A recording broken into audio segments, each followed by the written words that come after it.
కొత్త పార్లమెంటు భవనం ప్రారంభోత్సవం వచ్చే ఆదివారం అంగరంగ వైభవంగా జరగనుంది. ఈ మేరకు కేంద్రంలోని మోడీ సర్కార్ భారీ ఏర్పాట్లు చేస్తోంది. నూతన పార్లమెంటు భవనాన్ని ప్రధాని ప్రారంభించనున్నారు. కొత్త పార్లమెంటు భవనంలో లోక్సభ స్పీకర్ సీటు దగ్గర సెంగోల్ రాజదండం ఏర్పాటు కాబోతోంది. ఈ నెల 28న స్వయంగా ప్రధానమంత్రి నరేంద్ర మోడీ దాన్ని అక్కడ ప్రతిష్ఠించబోతున్నారు. ఈ నేపథ్యంలో సెంగోల్ రాజదండం ఎక్కడిది, ఎవరిది, ఎవరు తయారు చేశారు, దాన్ని ఇప్పుడు పార్లమెంట్లో పెట్టాల్సిన అవసరం ఏమొచ్చింది అనే దానిపై దేశవ్యాప్తంగా డిస్కషన్ నడుస్తోంది.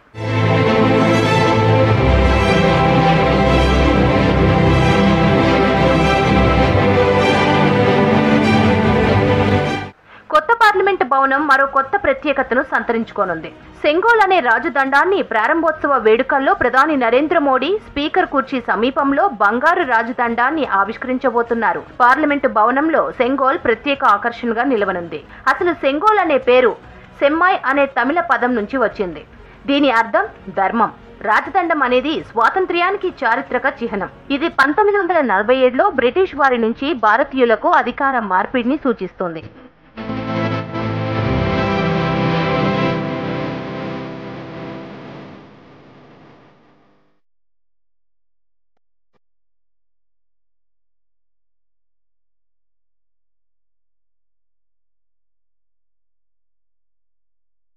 కొత్త పార్లమెంటు భవన ప్రారంభోత్సవం సందర్భంగా సెంగోల్ను ఘనంగా ఊరేగింపుగా పార్లమెంటు భవనానికి తరలిస్తారు. తమిళనాడుకు చెందిన నాదస్వరం అనే శాస్త్రీయ వాయిద్యాన్ని వాయించే సంగీత విద్వాంసుల బృందం ఊరేగింపుకు నాయకత్వం వహిస్తుంది. తమిళ సంస్కృతిని ఆలింగనం చేసుకుంటూ ప్రధాని నరేంద్ర మోడీ ఈ సంగీతకారులతో కలిసి నడవాలని భావిస్తున్నారు. తమిళనాడులోని శైవ మఠాలకు చెందిన అధీనం పూజారులు లోక్సభ వెల్లో ఉంటారు. పవిత్ర జలంతో సెంగోల్ను శుద్ధి చేస్తారు. ఈ పవిత్ర ఆచారాన్ని అనుసరించి సెంగోల్ను ప్రధాని మోడీకి అందజేస్తారు. కొత్త పార్లమెంటు భవనంలో స్పీకర్ సీటు పక్కన ఉన్న గాజు పెట్టెలో చరిత్రాత్మక రాజదండాన్ని ఏర్పాటు చేస్తారు. దీంతో భారతదేశ ప్రజాస్వామ్య చరిత్రలో కొత్త శకానికి నాంది పలుకుతోంది.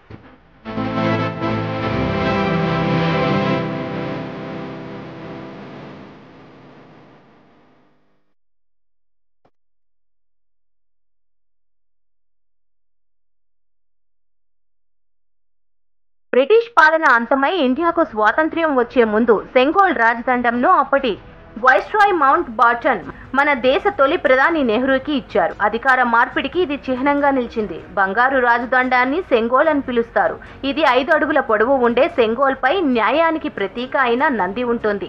అలహాబాద్ మ్యూజియంలో ఉన్న రాజదండాన్ని ఢిల్లీకి తరలించారు. ఇండియాకు స్వాతంత్ర్యం ఇచ్చేందుకు బ్రిటిష్ వాళ్ళు రెడీ అయ్యారు. తొలి ప్రధానిగా జవహర్లాల్ నెహ్రూని ఎన్నుకున్నారు. అప్పుడు బ్రిటిష్ ఇండియా వైస్రాయ్గా లార్డ్ మౌంట్ బాటన్ ఉన్నారు. అధికార బదిలీపై మౌంట్ బాటన్ నెహ్రూ మాట్లాడుకుంటున్న సమయంలో రాజదండం ప్రస్తావనకు వచ్చింది. ఇండియాకు స్వాతంత్ర్యం ఇస్తున్నామని చెప్పిన బ్రిటిష్ ప్రభుత్వం తమ నుంచి అధికారం బదిలీ అవుతుందని, దీన్ని గుర్తుపెట్టుకునేలా ఏదైనా ప్రోగ్రాం చేస్తే బాగుంటుందని నెహ్రూతో లార్డ్ మౌంట్ బాటన్ అన్నారు. మౌంట్ బాటన్ రిక్వెస్ట్ ను ఇండియా గవర్నర్ జనరల్ రాజగోపాల్చారికి నెహ్రూ చెప్పారు. ఏదైనా సలహా ఉంటే చెప్పాలని కోరారు.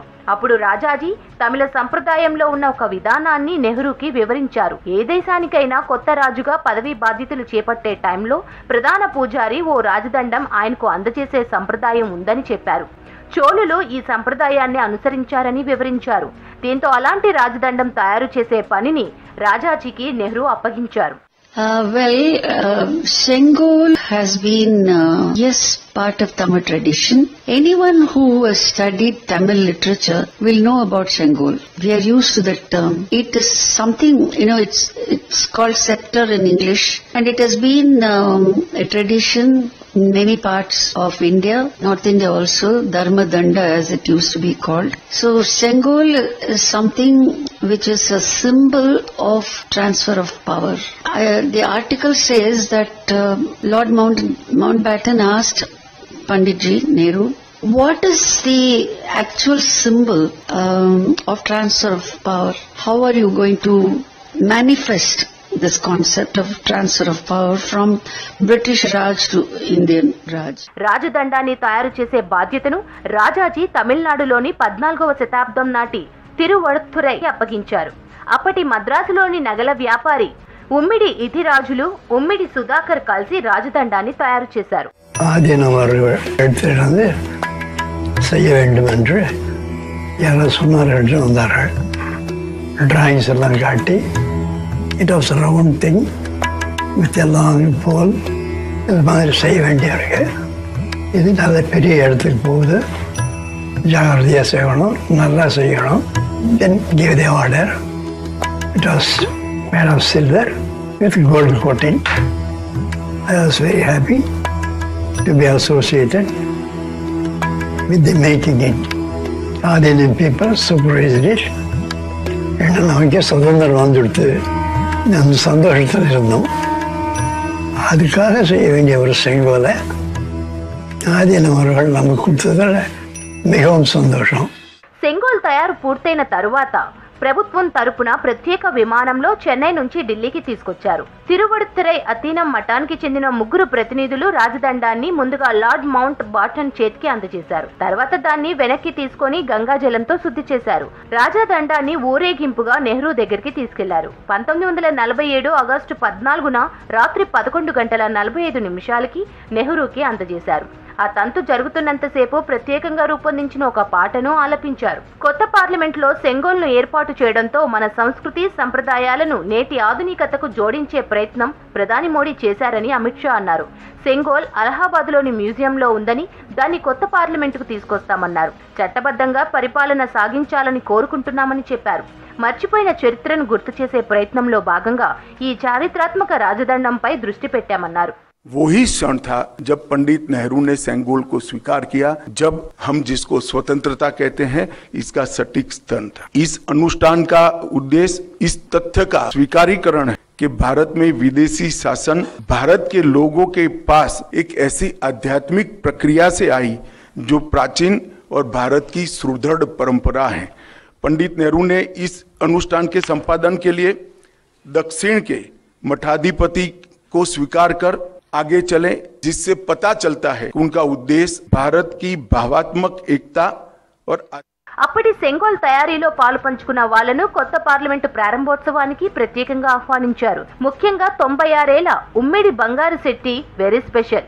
1947 ఆగస్టు 14న నెహ్రూకి సెంగోల్ను అందించే కార్యక్రమంలో శెట్టి పాల్గొన్నారు.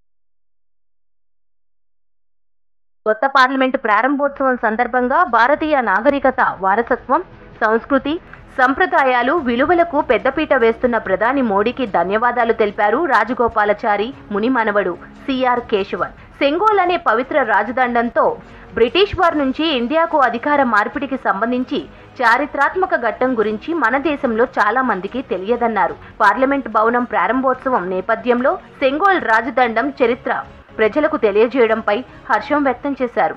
This idea was very well received and welcomed, and they decided to do it. So the responsibility again fell on Rajaji to, do the scepter and ensure that this happens. Rajaji immediately contacted the Tiruvadurai Adinam. The Tiruvadurai Adinam, as you know, is in Mayiladurai now. Ensured that a nice Sengol scepter, which was made of silver, 5 feet with gold plating, it had a Nandi, which symbolized truth and justice and Lakshmi wealth, and that was made. Once it was made, when the day of freedom came, just 15 minutes before August 15th in midnight, the government flew in a special plane. The Swamigal couldn't go, so he sent his representative on his behalf, and there was an Oduvar. Tambiran was the representative, and Manikam Oduvar went, and then the famous Nadaswara Vidwan Rajaratnam Pillaiji also went. So when they went there, first Lord Mountbatten was given the scepter. It was given to the Tambiran, who purified it with Ganga Jal, holy water, and then they gave it to Pandit Nehru. దక్షిణ భారతదేశానికి ప్రత్యేకించి తమిళనాడుకు చెందిన 24 మంది అతీనం మఠం అధిపతుల నుండి సెంగోల్ రాజదండంను స్వీకరించనున్నారు ప్రధాని మోడీ.